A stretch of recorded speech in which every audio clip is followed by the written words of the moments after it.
Ladies and gentlemen, be seated for JOM TAKEOFF.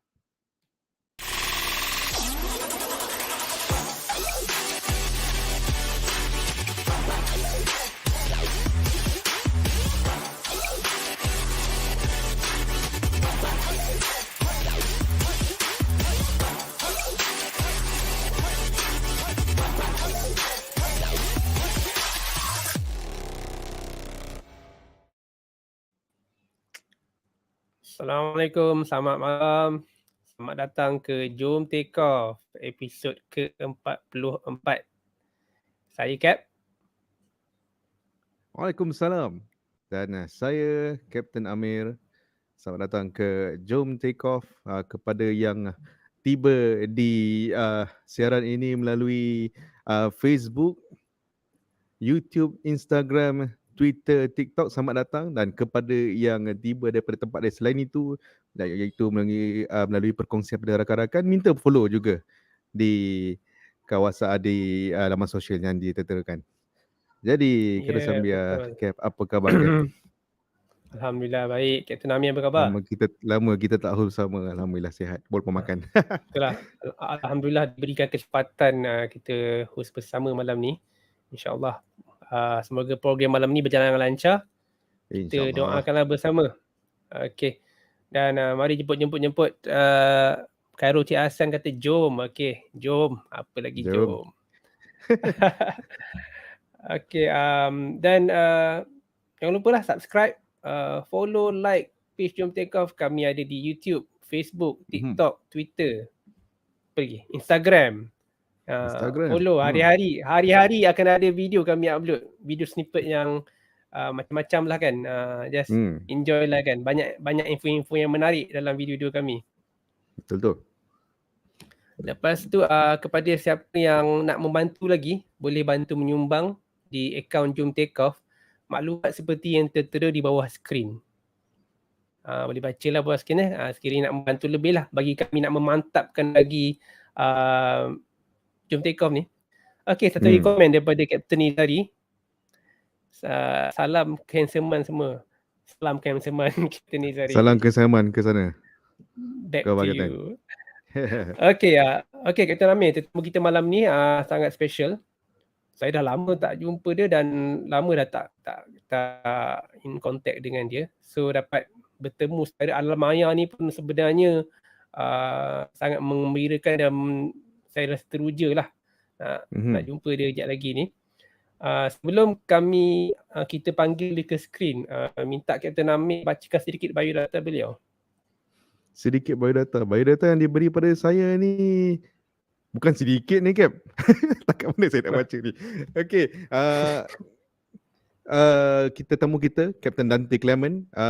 Beliau asal daripada Kuching, juga membesar di Kuching dan ke Semenanjung pada tahun 2002 untuk ke sekolah penerbangan.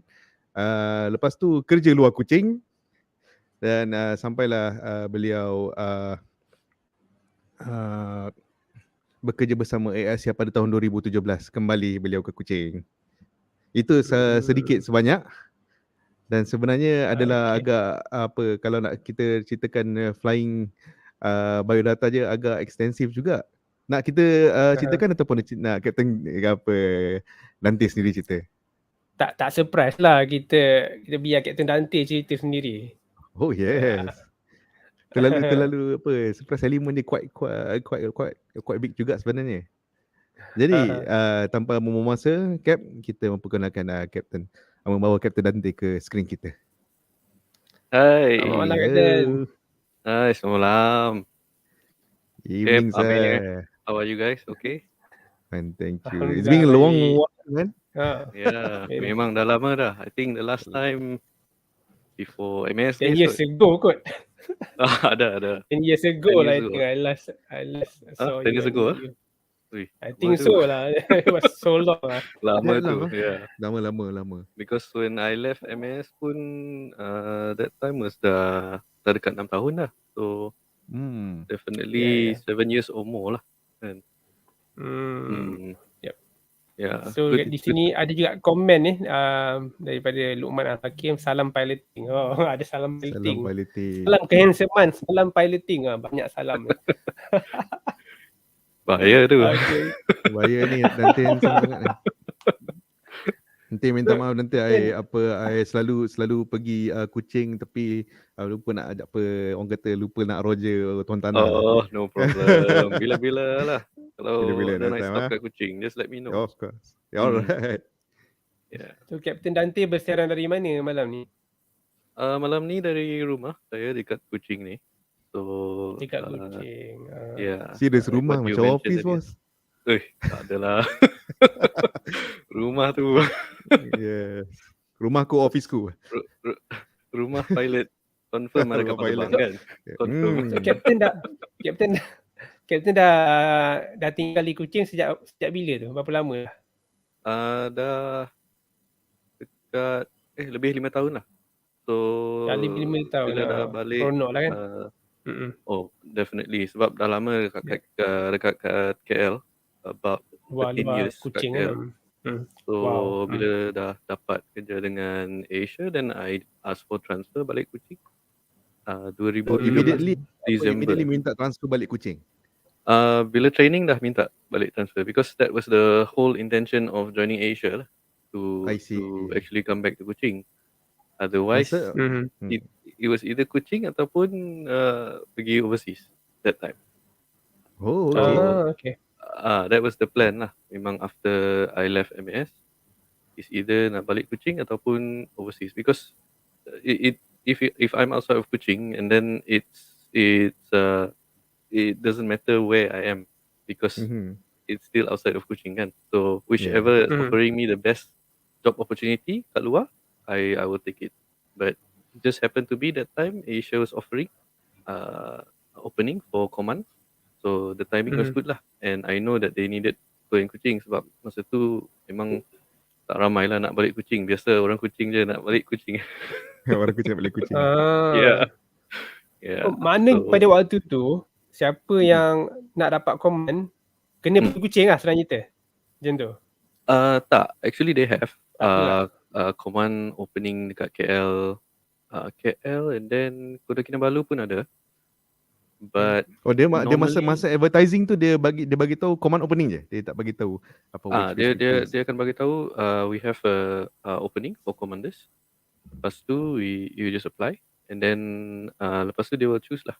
So normally if they have a shortage, because bila dia hantar orang pergi ke hub, so that means like hantar ke Kuching or hantar ke Kota Kinabalu, is on a 1-year rotation. So lepas 1 year they can go back to KL, because most of the pilots memang asal dari KL or the family is in KL. So they try to keep it to a 1-year rotation lah. Lepas tu dia balik. So if you macam myself, do you rotate or do you voluntary macam bagi tahu you nak rotate, tak apa, you bagi I je Kuching another year. And so on. Normally after 1 year they akan hantar email, then they will ask you lah kalau nak whether you want to go back or not. Then you can reply. For me, I just told them tak apa. Maintain kat sini je. Because that was the plan lah. Memang all along that was the plan to balik Kuching. So what happened to all the houses and cars? Cars. Oh, plural. Houses and cars. Jual Okay. semua. Houses were sold, cars sold, motorbike pun jual. Wow. So everything lah. Because coming back here is for me, of course the house no point lah, tak boleh pindah kan. But the cars and all that, sini jalan raya dia tak macam KL, so no point you have a powerful car or a powerful motorbike you don't really enjoy. So I sold them before I came back. You buy powerful car in Kuching itself lah. Adalah. Kalau nak pakai powerful car kat sini, when you start one traffic light, dah sampai the next traffic light. So point. Betul juga. Enough with powerful aircraft lah. Cukup with powerful aircraft cukup. So but I had a good time lah in KL dulu. About 13 years lah, 13 tahun kat situ. So it was good time. Serius lama tak jumpa nanti. Memang lama. That's why lah when I saw you guys. Lagi susah nak jumpa. Sekarang lagi susah nak jumpa kan. Itulah. That's why that time when Yazran, he was the one who invited me to join you guys on JOM TAKEOFF. So Mhm. dia pun dah Oh, by lama. the- Thank you for By the way, he Yazran is en route from Hanoi to KL lah, by the way. oh, en route ke? Yeah, en route. Okay, good. At the moment. We Working. Yazran, the last time working. also I saw him was dekat Kuching lah, cause they had a transit in Kuching. I That was the last. see. Before that was Mhm. my last 747 flight. We had a road trip kat situ in Frankfurt, where we went down to Munich, to Zurich. Oh, you guys did that, huh? Yeah, 4 of us. Yes was 5 of triple us. lah. Yes was on triple and then Yes. kebetulan jumpa dekat Frankfurt lah. I was taxing on a flight because we were doing cargo flight on the Oh, okay. 747 time tu. So when I told them that was my last flight on 747, so they said, "Hey, let's plan something, road trip." Rented a car, jalan. So that was fun lah. That was really memorable. Yeah. Berapa seminggu? How long were Mana ada seminggu, tak ada. It was Kerja was ke very tak ada short. lah kan? Frankfurt 777 dulu, I think it was 2 nights kah? Kan? Oh, tu night. Oh, sempat kah? Frankfurt 777 sempat. We arrived. 2 nights that is day good itself, lah. Rented the car and then terus pergi Munich. So one night in Munich. Next day we did our rounds, pergi Liechtenstein, Zurich, mana Basel, lepas tu balik Frankfurt lah. So one night outside, Okay. complete the trip. So yeah, it was fun. It was fun. That one was really fun. Alamak, those were the days, huh? Those were the days. I mean, orang kata what a way to end your last days in 747 Yeah, that's why Setuju, lah. man. That's why that Okay. was fun lah. Good. It was a good trip. Okay. Captain Aman ada cakap juga ni. Hi. Hey. Aman, Okay. yalah. Aman pun dah lama dah tak Geng jumpa ni. dia. Long time. Yeah. Long time. Nice to finally So, see him. sekarang macam Captain dah dekat Kuching tu, it bring back memories lah. Last time pun masa you were flying the Fokker 50 pun you were working in East Malaysia, but during that time you were based in KK kan ke Kuching juga? Betul. So I was based in Kota Kinabalu. That time Aman was based in Kuching. So he was Fokker 50 Kuching dulu. And Okay. I joined MAS a little bit after him. I see. And then dihantar pergi Kota Kinabalu. That was back in 2004. I joined in August, 16 August 2004. You couldn't choose your base waktu tu. Memang dia tak boleh memang tak boleh pilih lah, but we tried to request for Kuching, tapi memang dia tak bagi, because I think it's for their manpower planning semua kan. So they decided to put us in Kota Kinabalu lah, which I think was a good choice sebab it was more happening when you were young to go to Kota Kinabalu. Yeah. So fun. It was a nice place because if you like outdoors, memang Kota Kinabalu memang cantik lah. Very nice. A lot of things to do, a lot of activities. So we were there for tak lama, about one and a half years, but very good experience. Yeah, very good experience. So flight Fokker 50, I'm just curious. Actually night stop biasanya kat mana, and how was the night stop during that time, those days?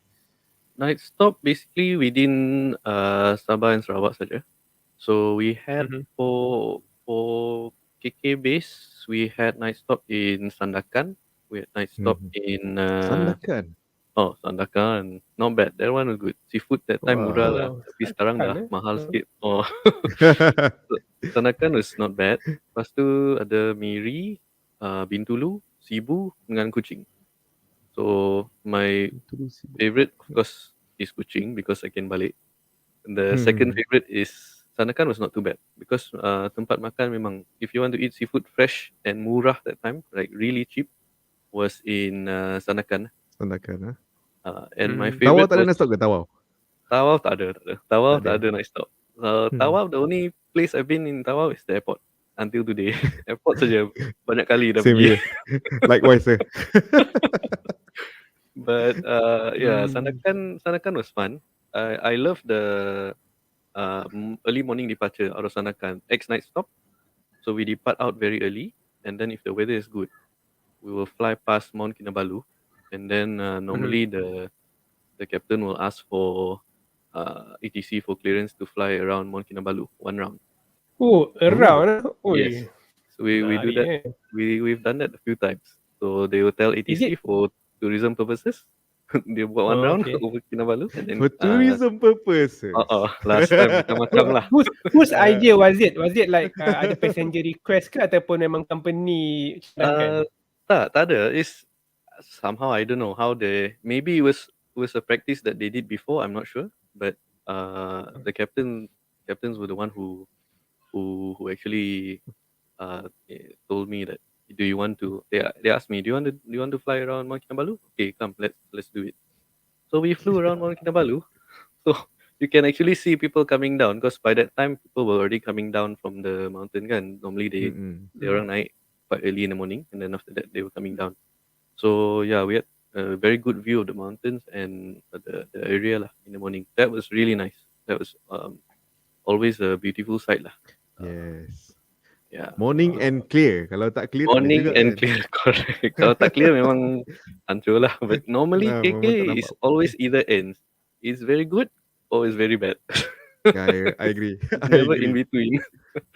Yeah, so that was fun.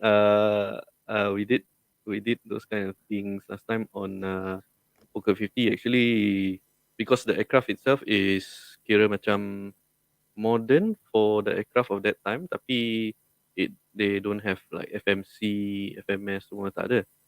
So it's basically raw data flying. All raw data flying. Almost macam flying school lah. I think flying school nowadays pun better. The system is much more advanced than the Poker 50. Flying school pun pakai waypoint dah sekarang Last time we cannot insert waypoint kan. No RNF waypoint. Terus VOR. But it's semi-glass. The system is quite good. Dia macam Airbus sikit. The panel is dark cockpit concept. Nice aircraft lah. Kira modern, turboprop for that time. But yeah, totally different experience. Also the operations kan, like for example flying in places macam pergi Ladatu. So Ladatu is a airport. I think until today, the airport is very basic. The facilities are basic in terms of macam kat situ the runway dia tak ada lampu. So it's only for daytime operations. So let's say if you're coming in at evening, in the evening, and then you have a slight delay, you have to make sure you take off before sunset lah. Kalau tak, memang night stop lah sana. Night stop. Dia apa kata airport cukup lah, adequate lah. Cukup adequate. Cukup. That one maybe below adequate. Daytime special operation clearance without lampu. It's interesting sebab even the Navate itself, I think until today they only have NDB. Dia tak ada VOR. So and then that time kan we are flying Fokker 50 that doesn't have RNAV, GPS and all this. So in order to calculate our top of descent, we actually have to use the distance and radial from Sandakan VOR. From Sandakan VOR. Okay. So we have to use the 1 in 60 rule. If you ask me now, memang tak boleh lah. Last time pro lah. So we use that method and also we use visual. So basically we will use waypoints. Katakan macam if there's a sawmill next to a river, we have to be certain height at a beam that sawmill. Katakan. So that's the cues that we use lah in order to make sure that we are on the right descent path. So very interesting. That is really is airline tapi lain sikit lah. Almost like airline dengan general aviation mixed into one. Yeah. Basic airline. Basic airline. Yeah, very interesting. The other one is we used to do a lot of ferry flights juga, but the maintenance was done in Subang. So we had to send the aircraft to Subang from Kota Kinabalu. And the flight you guys did cross the sea, eh? Oh yeah, that's the only time we crossed the sea lah. Okay. 4.5 hours flight from Kota Kinabalu to Subang, and we have to fly past. KK to Subang, eh? Direct. KK to Kalau Subang, we flew right over Sabah Sarawak, heading from KK to Kuching, Kuching to Singapore, Singapore to Subang. We just fly over lah. We don't stop. So that was the routing. Sebab we don't have GPS, we don't have we just use raw data navigation kan. So we can't You do arah. a more direct route. Yeah. And the worst part was between Kuching and Singapore. Singapore. Sebab between those routes, eventually you lose the VOR signal, and then you have to Aduh. just do dead reckoning lah. So, it's really macam flying school lah. Macam flying school style. Very basic, but very interesting. That's how you use that reckoning, gentlemen. Yeah. Kita boleh Singapore nampak and Subang. dari Capt Dante yang dari flight aircraft yang macam tu kan, lepas tu dia progress, Capt Dante progress kan, lepas Fokker 50, 737-400, Airbus 330, lepas tu apa, 747, Yes. and then you fly, you were one of the pioneers juga yang flew the Airbus 380 sebab waktu Yes, tu correct. Oh yeah, I remember. Yeah. Pioneer. masa tu, Betul. siapa yang mula-mula tu kena pergi contest. Dia tak training, bukan training dengan Malaysia Airlines, pergi contest. Dan zaman Correct. kita, Contest. kita dah boleh, kita dah ada kita punya instructor dah. Pada waktu tu instructor kita pun tak ada lagi.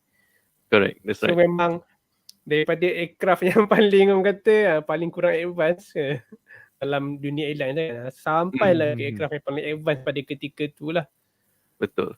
Boleh That's right. cerita sikit pasal pengalaman di Australia, Capt Dante? Yeah, so the line training that we had to do with Qantas time tu, actually that one also was kira macam nasib lah. Because originally it was not supposed to be me to go down to Australia. It was someone else. But his wife was expecting, so he didn't want to go. And so they asked me to go and replace him lah. So that's how I got the slot actually. So for me personally, I never asked for all these things. Kalau if it's yours, I always believe lah. If it's yours, you will get it lah. So that opportunity, when I got it, was very interesting. We were sent to Qantas for 3 months to fly the aircraft, to do line training with them for 3 months lah.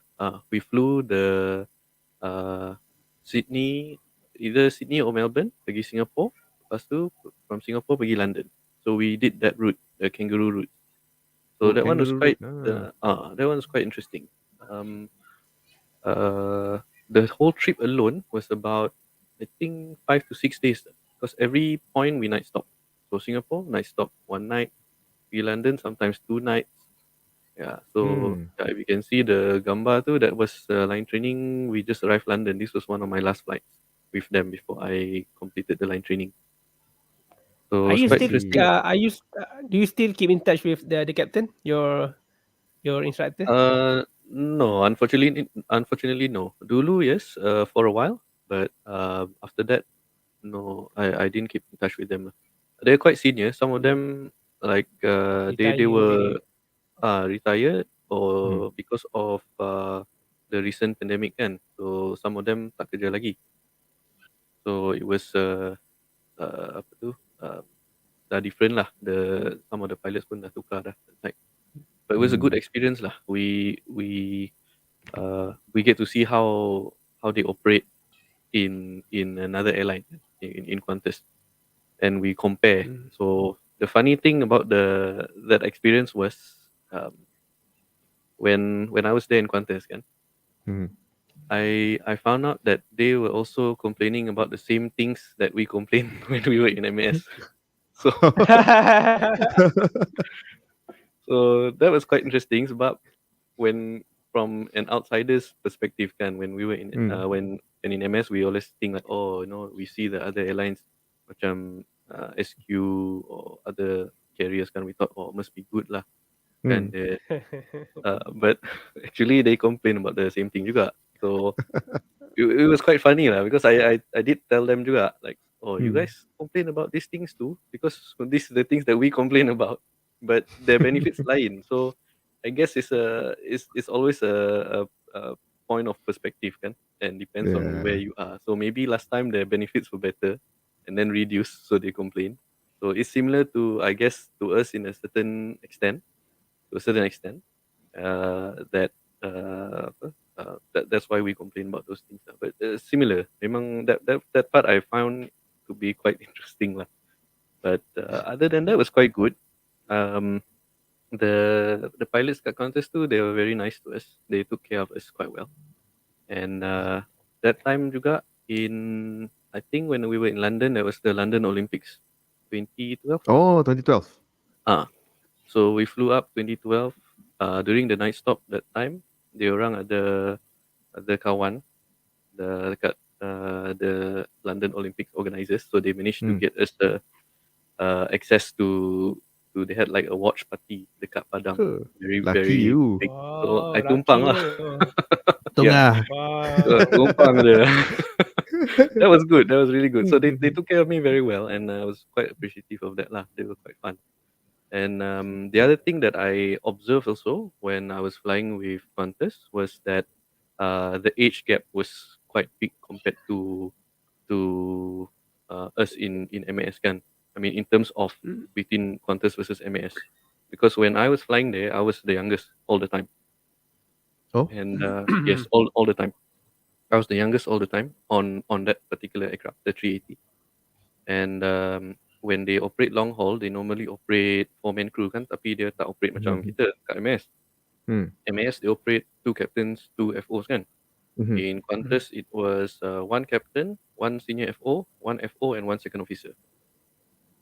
So strictly in that composition. Strictly in that composition. So when I did my line training flight with them, it was 1 captain, then there will be 1 senior FO, then there will be me, and then 1 second officer. And these guys are much older than me. They were 40s. There was 1 second officer who was in his 50s. Memang tua. He's old. So he just joined Qantas from general aviation ke military. I can't really remember. Tapi yeah, so as a second officer, imagine kan, they join Qantas and then they fly the 380, but they don't do the takeoff and landing on the aeroplane. So They're just cruise pilots, is it? Cruise pilot only. So Cruise imagine this guy, 50 over years old, versus me, who is I think that time was less than 30 kot. No lah, that's 30, I think. 20s lah. 20 something lah, late 20s lah kan. Late 20s, flying the aeroplane, taking off and landing. I always wonder how he felt when he don't get that opportunity, because I don't think he will ever get the opportunity, because the system overseas is such kan that you have to go through general aviation dulu ke, or military ke kan, gain your hours, lepas tu then you can masuk the airlines. So yeah, now it's a little bit different. You can see younger people in the airlines, but that was how it was done all along. So yeah, it was interesting lah. It's quite interesting, and it's different the way because the first officers there are quite experienced, so the level of trust in them is a lot more compared to maybe some of the co-pilots in MAS who are new, right? When you fly, the captains might not have the trust. Not to say no trust, tapi haven't built the trust enough to trust you enough for certain kind of things in flight. So dia lain sikit lah. You can really see it. And of course, being a Western country, dia orang first name basis je. Tak ada captain. First name basis. Kan, they'll be like Amir, Cap, like that lah. They just I know. but they know the line lah. They don't tak ada pijak kepala or all that lah. So, interesting, very different way of doing things. The SOP pun lain sikit, tapi there are some similarities. Sebab last time MAS we actually built our SOP based on Qantas SOP. We actually built our procedures based on that dulu back in the days, because I think our DFO back in the days was from Qantas, the first guy. Makes sense. Yeah. Mhm. So we have a lot of links with Qantas. We also did their the Qantas Pilot 330 training. So when they bought the 330, MAS actually did the training for them. So in Oh, a okay. way, Bantu yeah, membantu lah. Bantu membantu. yeah. So there's a reciprocating arrangement going on lah. So they were quite nice Yes. to us. I think because of that, there's a link there. So yeah, Hmm. interesting. Good experience. I think I enjoyed that part really well. A few questions Captain about Dan. the composition. Sorry, about the composition kan, the crew composition. So kalau macam tadi that format, that apa format crew tu, captain, senior first officer, second officer. The only people that can take off and landing is I suppose just two of them, captain and senior first officer. Captain, senior first officer can land juga, tapi Okay. not normally what they will pair is captain and FO, senior FO and second officer. Because during the Okay. rest, the second officer will be with the senior FO. So the second I officer will sit see. on the captain seat. The senior FO will be on the FO seat lah. Oh, that's very So interesting. yeah, interesting. They do that kind of operation. Similar to, I believe, Cathay Pacific has the same kind of system. Singapore, I'm not too sure. I can't remember exactly how they operate. But yeah, that's how some of them operate lah. Even in terms of the rest kan, normally for us on the white body is a split kan. So we have team A, team B. If it's 12-hour flight, first 5 hours is team A, Hmm. next 6 hours team B, and then last 1 hour team A balik for the landing. Mm-hmm. But for Qantas, their operations was a bit different now. The captain can decide what kind of rest he wants. So Okay. it's really It's just as a guideline lah. That 5 seconds to guideline je lah. it's a real eye opener lah. I remember we were taking off from London at night, Hmm. and then just after takeoff, maybe 10,000 feet, 20,000 feet. Lepas tu, he told me, okay, let's go, time for rest. I was like, time for rest? Baru je take off. Team A rest. Team A rest. So, Interesting. they did, very interesting. They did, they can do something like what we do, which is split to half, or they can do 3 hours, 3 hours split. So 3 Okay. hours, 3 hours, 3 hours, 2.5, something like that. Mm-mm. Yeah. So it's up to the captain. During the I time I did my line training there, there were a few. I did a few styles lah. So there's complete half or split of 3 hours interval. So we did Mhm. macam-macam lah. It was very very interesting lah, because we never did that kind of arrangement kan. But the Yeah. one that surprised me the most was bila we took off from London, and then he told me like, "Hey, time to go for rest." That one was, I was shocked. I was like, "What?" Yalah, perhaps it must be tiring for be number 20 for takeoff and everything. Apa to off apa Maybe semua. lah, I think so. Autopilot Very long. on. Tired. It's very hard to start for engine now. Sama. On engine, yeah, engine, engine, for engine dah very, penat dah. very hard. Very hard. Yes. So after your line training, you were sent back to MAS. Dia tak ada buat online flight terus ke? Tak ada buat online flight dekat sana. After line training was on their operational flights kan. So after that, they just sent us lah once they clear the final line check here, and then they sent us back home. So in fact, when I went back, it was from Singapore.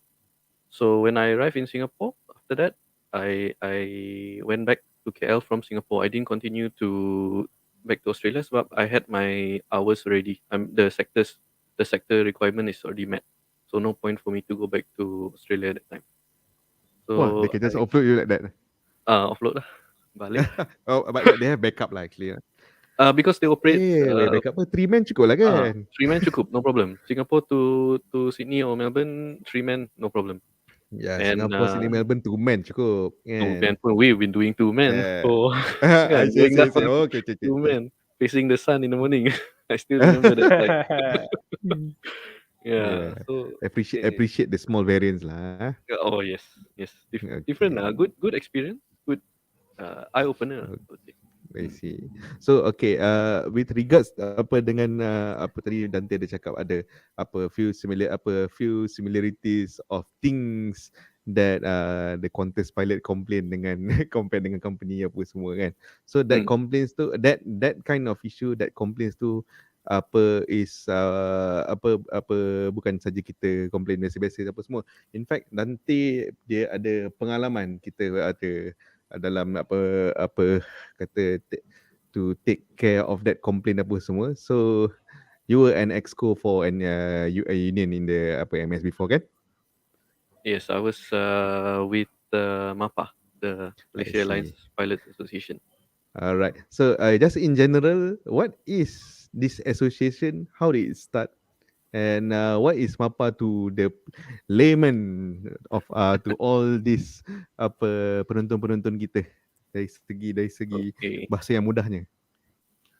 Basically, MAPA ni, it's like I think the easiest form of explanation is like a union, tapi it's not a union. So it's like a union tapi without union powers, basically. Macam tu. Mm-mm. So it's an interesting organization, and basically it was created to represent pilots in Malaysia Airlines and to negotiate their contract, the terms of the contract lah. So that means their the MOU lah for us. So we deal with the company on almost daily basis. Any issues normally from the members, because that time members banyak. That time the members was I think about over 95% of the pilots in Malaysia Airlines. So we had a very strong very strong backing from the members lah to make sure that we take care of their rights in the MOU. And how I ended up in MAPA actually was a story all by itself lah, because that time I was on the 330, and then that time Middle East was opening, so airlines like Etihad, Emirates, they were looking for pilots kan. So there were some of our colleagues who went to Emirates and Etihad during that time. So I was deciding either nak pergi Middle East ke atau do I stay? And if I stay, because that time also some of our colleagues, some of the captains, some of the FO, they were asking me to run for election lah. Sebab MAPA to join as a council member is to run for election lah. It's macam it's almost something like party election, something like that. So we have to put in a nomination and get voted into the council. And I had to decide lah which one I wanted to pursue. Contest So either Middle East or to join MAPA as a council member. So after thinking about it, I decided, because I felt that I wanted to give back to the pilot community, sebab the community has given me this opportunity to become a pilot. Even though at one point I actually gave up thinking about becoming a pilot because of my eyesight, because that time kan, Hey, same here. kan, right? it's a very big myth masa dulu kan. So yes, that's yes, a very big obstacle that I think a lot of people were like, pakai cermin mata tak boleh jadi pilot. So it's very Feel you, brother. Yeah, you know what I mean lah, right? So so that's what happened, and I felt like, okay, I think I should give back to the pilot community lah. So that's one way I felt that I can do that. So that's how I ended up in MAPA as a council. That time was very young. I think it was either the youngest or one of the youngest in MAPA council lah. Very young. I think can't remember how old. Early 20s. Yeah. Early 20s. Alright. Great experience, man. 24, 23 ke 24. Very young. Masa masuk tu Captain Dante tak takut lah tengok dalam tu semua kan, committee member semua, captain kan. Yeah, fighting real issues. White body lah tu kan. Macam masa tu. Were you the only FO lagi? Tu? Tak. That time I was FO dengan Sanjit. You remember Sanjit?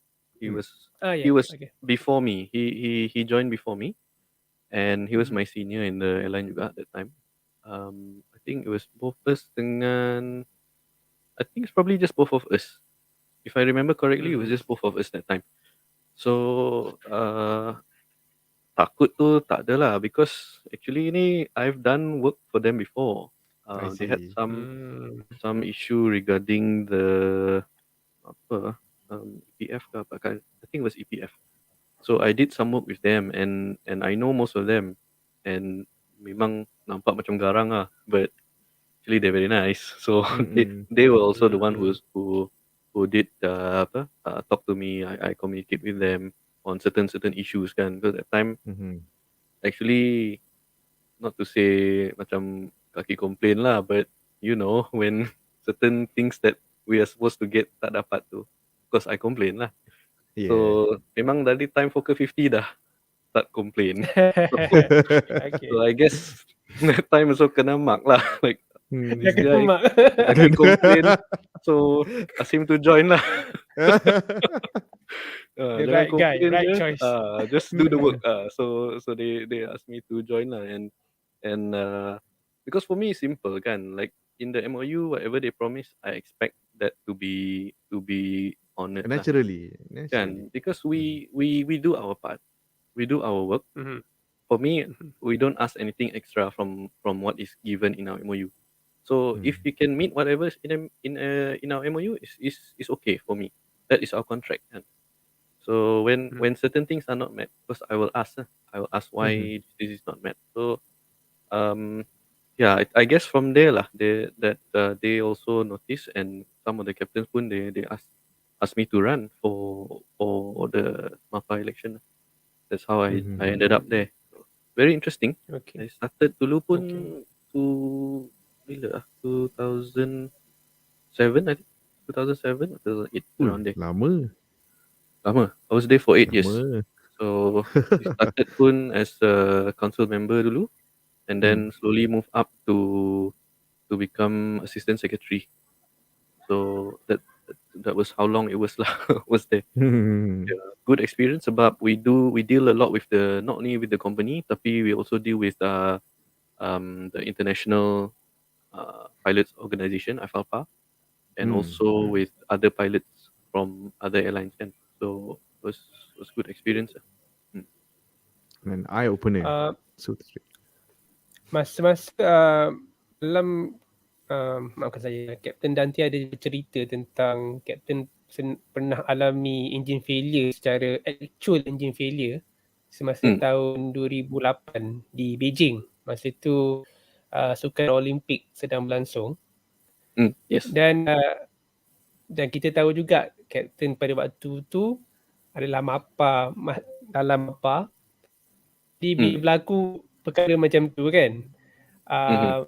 adakah pada waktu tu company macam nak ambil kesempatan ke untuk nak menyerang Captain pada ketika tu ke, ataupun bercerita apa keadaan masa tu, situation dia macam mana? Actually cerita pasal the failures tu, and then what was the company's response after that? After that, okay. So what happened was masa tu was yeah, like what you mentioned, it was the Beijing Olympic. So flight pun kira macam it was busy time lah, and we were doing X night stop Beijing. We were taking the flight Okay. back to KL. So the aircraft came in. The previous crew reported that they had the engine compressor stall. So they reported in the book, and the engineer cleared the defect. So we thought, okay, it's cleared lah, dah clear lah. But apparently not, because when we started the engine, memang dah ada apa tu? There's a bit of vibration lah, even on the indication. Tapi on the Airbus that time, the vibration is advisory indication kan. There's no limit to that indication. Yep. And the captain decided to continue on with the flight. So we continue. We just monitor the perimeters and all that. It was my sector flying out from Beijing, so I was the pilot Ooh. flying. Yeah, had to be me lah. Oh, So I was pilot memang. flying. He was pilot monitoring, so did the takeoff. During the takeoff, we monitored engine parameter all the way. So took off, and then right after takeoff was, I don't know if you can remember. I don't know whether you guys remember Beijing dulu. After takeoff, runway 01, ke apa, making a left turn. So during Okay. that left turn, my eyes was looking at the engine indication. I saw the apa tu, oil quantity indicator dah 0. So Oil. that Oh. Zero. oil Okay. 0. That was the time I told Captain, oil quantity engine 2 0. I think we have to come back. The moment I told him that, the engine gave way. It was quite Ting, loud. and you. Tak ada, it was woof, loud. It was really loud. And then the aircraft It was a started to bang be- lah. It was banking and then it descending. It was a loud bang. Hmm. So we were kind of macam not so surprised because I think we already know that, you know, there was something not so right with the engine, but it was not too bad during that time until the engine gave way. So during the flight itself, I called for ECAM actions on the Airbus. That's when we do the emergency procedure according to the screen in the aircraft. And the captain did the procedure lah. So because he was pilot monitoring, so he did the procedure. One thing I don't know why, during that time, actually all the way until landing, he just let me fly the aircraft. As in, like, he didn't take over, kan? So, Okay, wow. yeah, Because I they believe was, in you. that's the thing lah. I'm macam, is either believe in me kah, atau I don't know. I don't know what other reason, but I was quite surprised because I was thinking, okay, I was waiting for him. When is he going to take Emergency over, kan? kan? Emergency. So he did the procedure, we did the QRH, check landing distance semua, because that time we were also slightly above max landing weight. So we had to naturally. burn the fuel kan, before we can come back to land. And we requested for very long finals, rear vector, come back in, and then we landed. So he didn't take over control until we landed. So I think I guess it was the trust that he had in me lah, which I was quite surprised Yeah. that time because I really didn't expect. But the flying the aircraft itself during that time was very nice lah. For me, if you want to have any failure, especially engine failure, you better have it on the Airbus. Tenang. much easier compared to macam maybe 737 ke. The similarity Okay. dengan Okay, engine failure dalam for 737, simulator. I speak on my behalf lah. Sorry, for 737, I speak on behalf lah. Better to have engine failure on 738 and above than 734 lah. That's the thing lah. That's why. Yeah. Yeah, okay, sorry, just now I didn't get. Sorry, the similarity Anyway, we are between trained lah. simulator and the actual aircraft. How close is it? How close was it? The similarity Oh, experience. simulator and reality. Actually, reality easier lah. Because the handling is macam flying the real aircraft kan. You have more feel when you're flying the real aircraft. But I think because we only the whole experience only started to sink in after we landed. Kan. During the whole process, it was like as if we have been doing this for so Textbook long. lah. Textbook. Memang textbook. It was really good. After we landed, then it started to sink in. Then we like, wow, you know, we had engine failure. And I think kan, the reason for that is because every 6 months kan, we always do it so often. The engine failure in the simulator. It became macam a memory item, you know, like something that we practice for so long. Second nature just take over. And I think that actually helped in creating that environment where we can just handle the situation almost automatically. Yeah, make a lot of difference. So from that point, we understand why we have to do that every 6 months. So it was good. Then after you land, how does it feel after you landed the aircraft and after the aircraft shutdown thing? How does it feel after that? Macam didn't believe as well lah kan, because you know we only hear of this. I mean, for a pilot juga, it's rarely lah, jarang that in a pilot's career that you experience engine failure. It's actually rare. For me, so far, my 18 years flying airline, I already have, I think, 3 engine-related incidents in an aeroplane. Mm-hmm. Engine failure, this one in Beijing. I had the compressor stall on the 747 out of Amsterdam, and then we had a 738 that time when I was a captain. We had EGT accidents, overheat on takeoff. So I don't know why. Selalu dapat the engine problem je. I guess it's better than the hydraulic problem lah. So engine problem. Oh, is yeah, yeah. betul. Yeah. I can agree with that.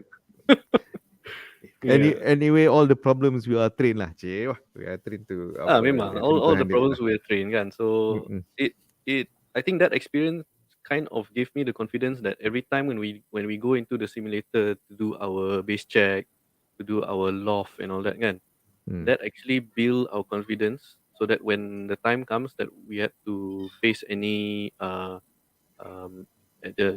any problems with the aircraft, it's much easier. It becomes almost second nature, and that actually helps a lot lah. So yeah, I think that was one of the things that I remember fondly about that incident and how the training actually helped us. Alright. So after that incident, in terms of company response, they didn't say much. Actually, that time I was not with MAPA yet. That time baru je, just before I entered. Okay. So there was not much. They didn't say much lah because there was some issue regarding also the clearance of the apa tu when the aircraft came in the first time when we took over, the engineer cleared the aircraft. They were saying that they were supposed to do some other tests and all that. So I don't know whether they didn't do the test or was not required based on the procedure ke apa. So there was some dispute lah between engineering in Beijing itself. Beijing that time Mhm. and also our company, our MAS apa, who dealt with the situation. Mm-mm. So yeah, the company was quiet lah. They didn't ask much. They actually had to fly one engine from KL. They replaced the engine. So I flew one see. engine to KL, flew some engineers, do the engine replacement, and then we had to wait lah. So ended up dekat Beijing tu sampai 5-6 hari ya. We ended up there. Okay. Yeah. Okay. Di mana hari naik tak Great Wall? Cik, gila lepas. The problem is every day they tell us like, okay, you're going back today. So Okay. we cannot plan anything. Mm-mm. They tell us, okay, you're going back today. Then tak jadi. Next day same thing until we actually left. So nak Aduh, pergi, saja. tu lah. So want to go out pun macam tak boleh lah. So that was Yelah, a bit 2007 lah. Lama cash nak habis ni. 2007. yeah. Mm-mm. Alright, Dante, that's a very apa kata pengalaman mahal lah. Nak kata kalau in English expensive experience pun tak kena lah, pengalaman mahal, betul. True. Thank you for sharing what's your experience during the line training. It's very enlightening for us. Apa ni, do you have macam just nak tanya lah your view about the current aviation industry in this current time and future, and with this question, and you have something with the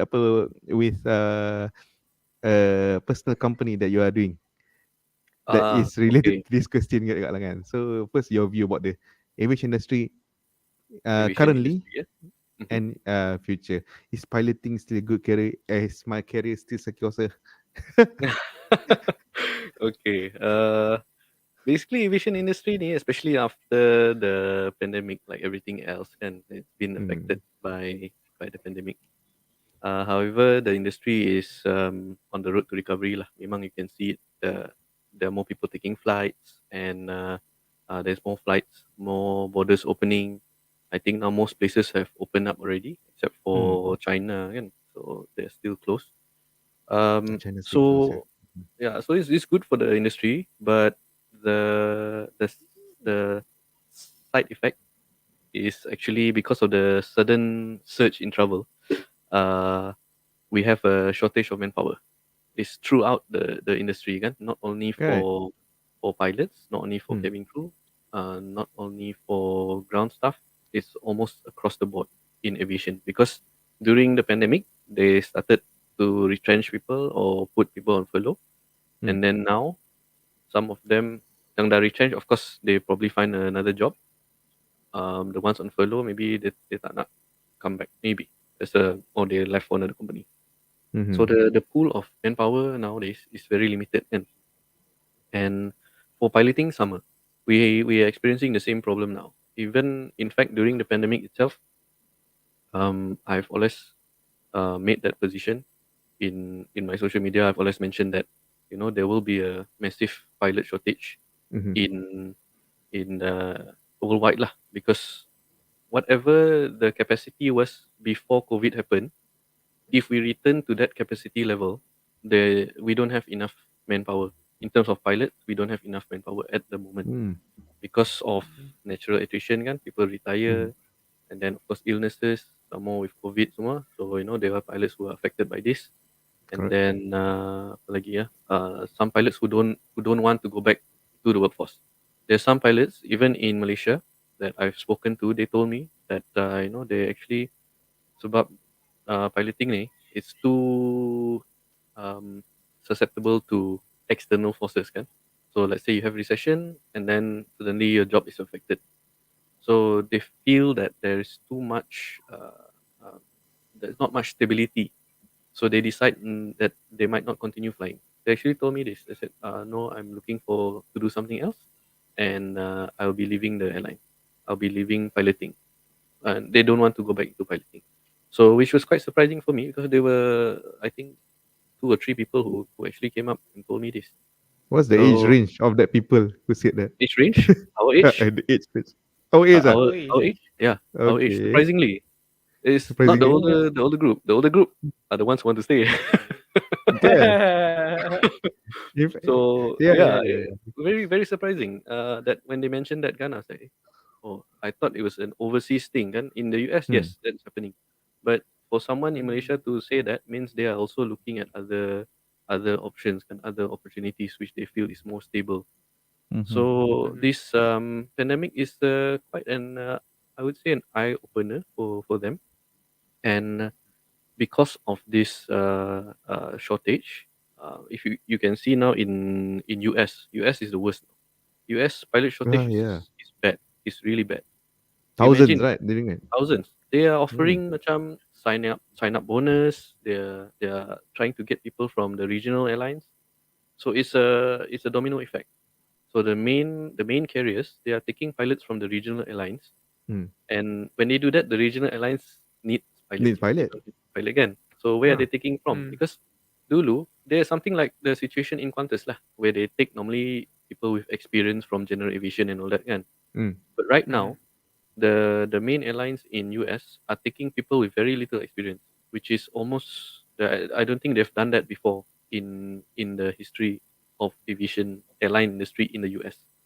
They are very apa tu? They normally take from regional airlines, from maybe military with a lot of experience. Only then you can join the main airline. So things have changed. They are starting to become like more like us, where we take people with very little experience, and because of that, American pilots overseas juga, they are going back to the US, right? Some of them in the Middle East, some of them in maybe Vietnam, in China, in Hong Kong, flying with Cathay Pacific. They are actually going back to the US to fly with their own airlines in the US. Untuk berbakti pada negara. Balik lah, dah cukup dah. I think quite long they were overseas quite long kan. So when they were given this opportunity, of course lah, they take it. Flying wide body Kan. aircraft in your own country, of course, kan? And the pay is quite good too. So because of that, it becomes a bigger domino effect that's starting to affect the industry worldwide, right? So once you start taking pilots out of Middle East, out of Vietnam, out of China, out of other places, now you have a shortage in those places as well. And In those that's why, that's why you see like Qatar is taking a lot of pilots recently. You see places like Emirates is starting to open up lagi, and some of the other Middle Eastern carriers juga, they are opening up. I think Vietnam is also starting to open up. China je belum, so I'm not sure whether they will open up or not. But China is a big market in itself. Kan? So if they can't support their own market, that is I can foresee a very huge shortage there lah. So how that affects the piloting industry in Malaysia itself is actually when our people in the airlines right now, whether in MAS, Asia, whichever airline, when they decide to leave, that's when our airlines will have shortage as well, because they are going to places like Middle East, which is currently having shortage, kan? Yep. So that's why it's a domino effect that will affect us eventually. So I've always told those who are interested in flying, if they go to flying school, if they go to flying school last year and this year, I think it's a good time lah. But nowadays flying school 2 tahun kan, they have to go through the process Here. for 2 years. Here. So 2000, if they go 2000 last year 2021, so that means they can habis 2023. So that should be about the right time next year. 2023, 2024 should be about the right time. That's when things really pick up, and That's nice. I think the job market will be quite good lah. The only caveat to this is if there's a recession, because If there's a recession. they are forecasting a recession next year in the US. So I'm not sure how will that impact. Normally, if it's in the US, normally it will impact to a certain extent worldwide juga, kan? So that might affect the job market lah, the the aviation industry, the airline industry itself.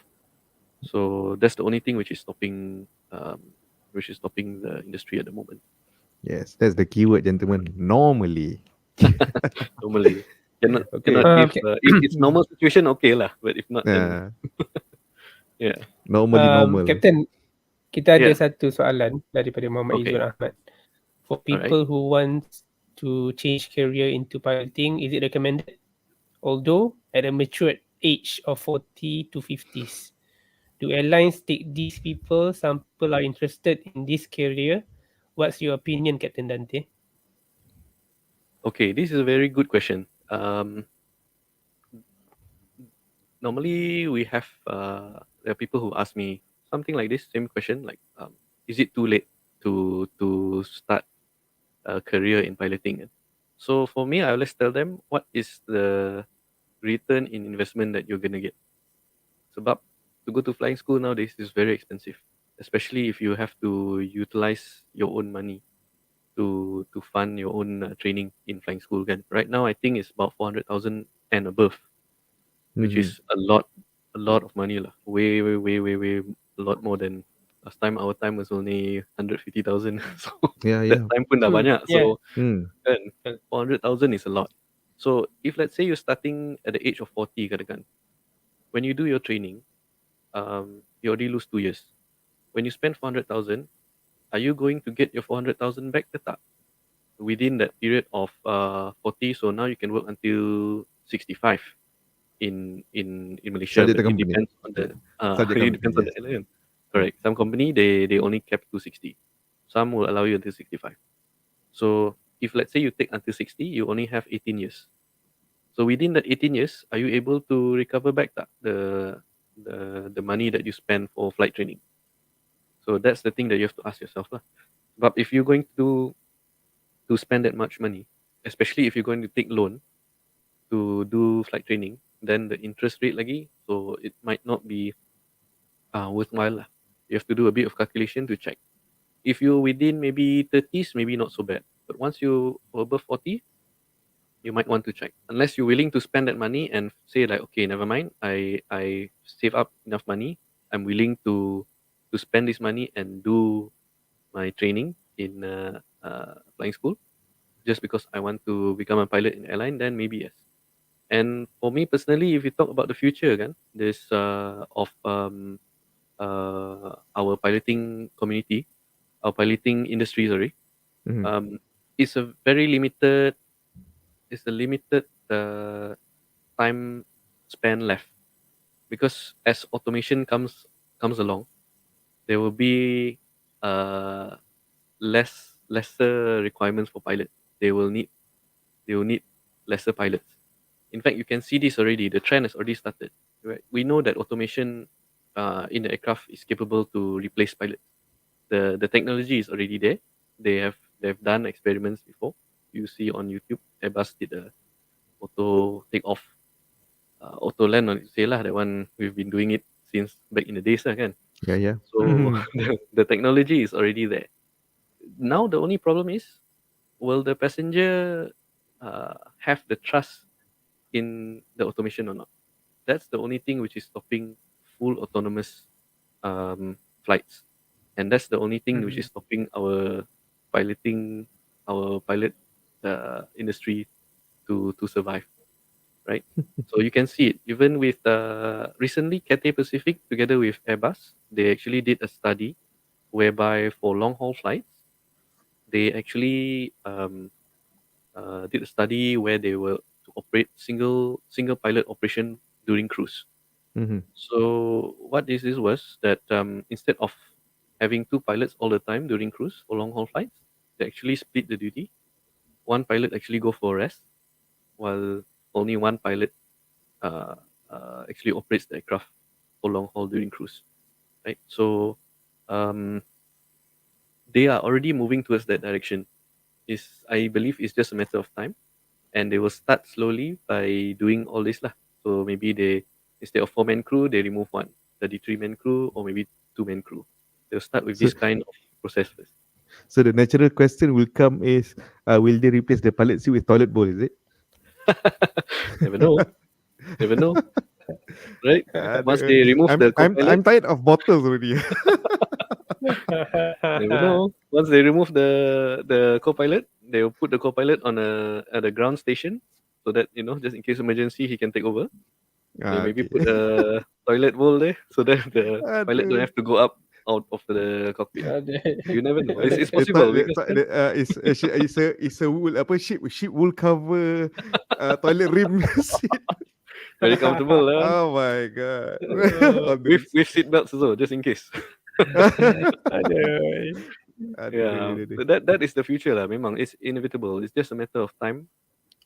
Personally, I think it is maybe 10 to 15 years away in terms of single pilot operation. I believe 10 to 15 years away. It's possible.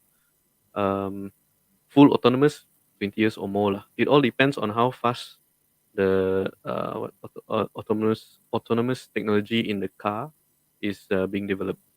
So the time at the point when, let's say, if a Proton, a Toyota, or Myvi will have a full autonomous driving capability, that is the time people will start questioning, hey, why we still need pilots in the aircraft? Because they already built the trust. They don't dare ask. They will. Driver, They will be like, hey, Pilot my diam. my car can drive automatic lah. My Myvi boleh park sendiri, boleh pergi A to B by itself. Why do they need one pilot there? Actually, they don't need. So they start to think. Pasal pilot rajin, driver driver malas. That's the thing lah. That's why it's very hard to argue, and it's also at the end of the day, it's always the money that matters lah. So as an airline, they will always look at cost, kan. So if they can remove one pilot from the flight deck, they will do it, because that alone will save them a lot of money. That alone will save them so much money, kan. That's just one. If they can remove captain, lagi bagus, because that's I think very costly expense to the airline. No, that's the intention. I mean, airline is a business, so being somebody who's also involved in a business, I understand that perspective lah. That they will do that eventually. So I would say maybe another 10-15 years for single pilot operations. Autonomous maybe 20 years or more lah. I think still longer. It all depends on the trust that the public has. Yeah. So in terms of talking about business pula, since we're talking about airline business, but my business is not airline, so apa tu? And that is a good segue, sir. That statement. That is a good segue. That's a good segue. Yeah, segue. So the next question that we are segueing to, must a pilot must a pilot have a side business and income? Yes. So side business and side income. This is very interesting question lah. Because I've always been interested in business since dari Mm. dulu. So I did try to start business a few times Oh, and tell us more. small business few times in there kan. Even during my time in MS. But uh, semua tak berjaya because I think the main reason for that is because the time. So Mhm. sometimes people they misjudge that bila nak buka business ni, you need to spend a lot of time taking care of the business. It is like apa jaga anak. That's how much time you need to spend on the business. It's a lot Mhm. of time. And when we are flying, if sometimes when you're flying, especially long haul kan, we are away, totally away from the country. Mm. So we don't have the ability to spend time to take care of the business. And I believe that is the thing that actually impedes or restrict somebody in like our line when it Mhm. comes to doing business. The only way you can work around it is you must have a partner who is able to be there when you're not there. So Mm. and that's what happened with my current business right now. So how it started was basically um, I did it together with my sister, right? If I were to do it alone, the timing, the time that we have as a pilot is it's a bit Quite tight, is difficult to it? juggle that lah. In terms of time management, to juggle a Mm. company is quite tight, right? So for a pilot to have side business or side income, if you can, is good. But I think if this business is not for everyone, kan, you have to have a lot of patience. You have to be able to handle a lot of failures Mhm. because failure memang every time. And then you have to also be able to handle problems because business is just about handling problems. Every time handling problems, problems, problems. That is business. Today you handle problem, the next day you see this problem, no problem, I can handle it. Tapi there'll be bigger problem that comes. Yeah. So that is the problem actually that if you're not able to stand handling problems every time, then business is not for you. Then you have to look into other means lah, macam investing in properties ke, or investing in forex ke, or investing Ada je in problem. ada juga, of course, all these things have problem juga. Tapi Mm. one good thing about macam property or forex or uh, cryptocurrency, for example, kan, is easier. You can do it anywhere. You Mm. don't need to start a business to do it, and you can learn on the go. So katakan you naik stock, you can learn and pick up. You can start slowly, even though you macam okay at first you rugi a bit, because it's part of the learning experience. You must be ready to fail and rugi do it. Memang Mm. it's a thing to be expected lah, right? So I've lost a lot of money in terms of the businesses that I try to set up throughout my time lah. The past how many years since flying was what 18 years. So during that time, maybe the last 10, 12 years, I've spent a lot of money in terms of business, trying investments, learning, paying for training. So all these things cost a lot of money. So the faster you learn your mistakes, the faster you first things first, the faster you do the mistake, the faster you learn from it, the faster you can actually Yes. succeed lah. Yeah. Of course, it's good to have side income. Memang that one for me, I feel like if you're a pilot, you need to have another source of income just in case, because in our line of work is very very I would say fragile lah kan, Mm. because we are susceptible to simple thing macam COVID ni. People don't fly, that's it, we straight away we are in trouble kan. So the pandemic, I think, is an eye opener for a lot of people, including myself. I think Mhm. it was a good experience. It was tough, but Yeah, good experience to macam a I reset agree. kan. Mhm. Yeah. So yeah, that's what I think lah in terms of business and side income. In terms of my own business, yeah, we just now when we were mentioning about apa, I think the photo just now, that was me and my sister. Yes. We Facing actually troubles. yeah, facing troubles. Actually, how we ended up that way. Actually, the business is started by my sister. So that's my Mm. sister there. She started the company called Owl and Badger Research. So Owl and Badger Research is mainly a research and training company lah.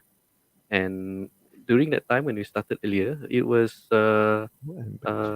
done apa tu? It was operated by her and another partner. So it was just both of them. I was basically just silent partner saja. I just hold a bit of share in the partnership, but I was Mhm. not involved in the business at all.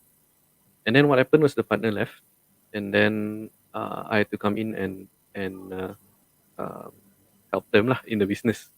Say I this see. picture is very good. This is one of the problems that we face. Macam-macam It's lah. going out. So Going this out, coming in. this is going out. You'll be surprised.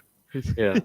This is our old office. This is how we started. Our this business started mainly with interns when we started. We started with 2 interns. That was right before COVID, January 2020. So we got hit by COVID quite hard. And then during that time, so we had to, still have to pay rentals, still have to operate the business while there was no income. Yeah? Mm-mm. So, and then we managed to grow. It became 2 interns, became 6 interns, and then we took on one of the interns to become one of our staff. And then after that, we managed to grow from there, and then we moved to another office because that office, if you saw the photo just now where all the staff was there, that's the only room available for them. So we decided, okay, we had to move to another office lah, which is this is our new office. So we had more facilities. We had a canteen. We have more desks, work area. Yeah, this was the old office. So we moved from here to the photo just now earlier. So during that time also, that was during the pandemic, and I became more active when I was on furlough last year, 2021, and I was on furlough from February until October. So during that time, we were spending a lot of time. I was spending a lot of time in the business, and we did a restructuring. And because our major research, they were also, besides research and training at that time, they were also doing social media management and website. So we decided to open another subsidiary to handle all the PR and communication punya tu lah, the side of the business lah. So that one is new, just started last year. So these two companies, we park it under a parent company called OB Group. OB Group is where OB I Group. am. Yeah, OB Group, our individual group lah. So we call it OB Group senang. Okay. Otherwise it's too long, the name. And that's where we control the subsidiaries from there. And my part in the company basically is to take care of, actually, it was similar to what I did originally when I first came in active into the business, was to take care of admin and finance. My sister takes care of the direction of what they want to do in terms of the company. I just take care of admin, finance, investments, basically making sure that the more money goes in instead of going out lah. Okay. Yeah. Okay. So that was my part in the business lah. It's slowly growing. Unofficial financier. Unofficial financier. Yeah, I have to put in money juga because COVID was a really good Yeah. experience for us. It was tough, but it kind of helped us to build ourselves into the company we are today lah. So now the company we have about 13 staff ke 14 staff Wow, in the okay. company itself. So we are doing quite okay lah. Yeah. So boleh dikatakan after more than 10 years struggling to learn to start a business, finally you found the business that is doing very well, and slowly nanti progressing, and then tahniah Thank lama you. Thank Yeah, you. man. Good for Yeah. you, man. kena bersabar. It is tough lah. I think the opportunity that I had with my sister was a good eye opener, because one thing I learned from the experience is that sometimes in business, sometimes we want to do it ourselves, but actually when you do it with other people, you will achieve more. right? Because everybody will have their strength and weaknesses kan. So like for me, Mm. my strength is memang all that lah, like the admin side of things, handling all the statutory requirements with SSM, finance and all that. I'm very focused on that lah. That's what I'm good at, and I can't do what she does, where she can't do what I do. So Mhm. that kind of Yeah. complement each other. And there's no overlap. So if you can have that in a team, I think similar macam flying jugalah. You have PF and PM kan. There's no overlap in your task. Then you do the task very well, right? When it's emergency, Yeah. for example, you end up doing the task very well because of that. So that was one thing I learned. And also because when we started small kan, we collaborated with a lot of people. We keep on collaborating with people. We try and work with other people, to do something. We do apa small projects. We started small projects. End up we did our own in-house project at that time juga. And also uh, we eventually ended up doing bigger projects. I think the one interesting one that we were doing, or just finished actually, was a project for a documentary for our local TV station, TVS. So we've just completed that. Oh, So they, TVS. Oh, nice. yeah. So we TV did Sarawak. TV Sarawak. We did a six episode documentary for TVS. It will be shown end of this year. Ah, So nice. we were quite proud of that lah. Yeah, that Hmm. it's things like that lah. We start building up, trying to work with as much people as possible. The more people you work with, sometimes we feel macam lah, why should I work with someone else kan? You said Mhm. you want to do it yourself, but actually when you work with other people, you will gain more, and both parties will gain more, will gain a lot from it. I'm a strong believer in that lah, after this experience. Yeah. Wow. Okay. Very nice lah. Memang very inspiring. You. And to those interested lah, you can Google this name. I will do research. And the second one, HNG Communications. Correct. Dia akan lead pada Captain Dante lah. Very Correct. nice. Who's the owl? Who's the badger, Dante? That's a very good story. But, Oh, next time. that's the story for some other time. Yes. We have that with a copy later. Much later when kucing lah. Okay, no problem. Okay. Anytime. Okay, kita sebenarnya dah overtime jauh kat ni, jam 22 minit. Terima kasih kepada semua yeah. yang masih setia. Tapi Alhamdulillah. penuh Dante dengan punya cerita perkongsian lah. memang sangat best lah. Memang tak rasa lah. I keep on want to hear more, tapi tak boleh tak boleh lah kan nak. Okay, kita before we end our session, nak minta nasihat dan kata-kata akhir daripada Captain Dante untuk kami, untuk penonton semua. Okay. I think for me the most important thing lah kan, is to make mistakes early. Whatever you do, whatever field, whatever job that you're doing, you want to make mistakes early. Learn as fast as possible from all these mistakes that you learn and that you encounter, and then you move on to the next. Always improving yourself. I think that's the way that, if you can do that, you will be a better operator, a better worker, a better person even, when you can learn faster lah. So don't be afraid to make that mistake. Sometimes, even for me kan, when we grew up, my parents always say like, don't be careful this, be careful that kan, don't make this mistake. But sometimes one thing I think I really believe in is that you have to make that mistake to learn, and then only you will understand and you will not make that mistake and you grow from there. So the faster you do it, the faster you can grow. So yeah, I think that's one thing that I want to leave with everybody lah today. I want to fall now. Yeah, fall. That's why you see the babies kan, when they jalan, Yeah. they don't care. jatuh pun jatuh lah, tak apa kan. They don't care. They Oh, don't. true man. Prime example. You see how fast they can learn to stand, to run, Yeah. compared to macam sometimes nak belajar something new pun macam takut lah, you know, we hesitant. Yeah? It's normal. Everybody have that, even myself. But we sometimes have to force ourselves. Yeah. Thank you Dante. Alam. Wow. Kata-kata yang kita ambil pedoman lah dalam hidup kita, kan.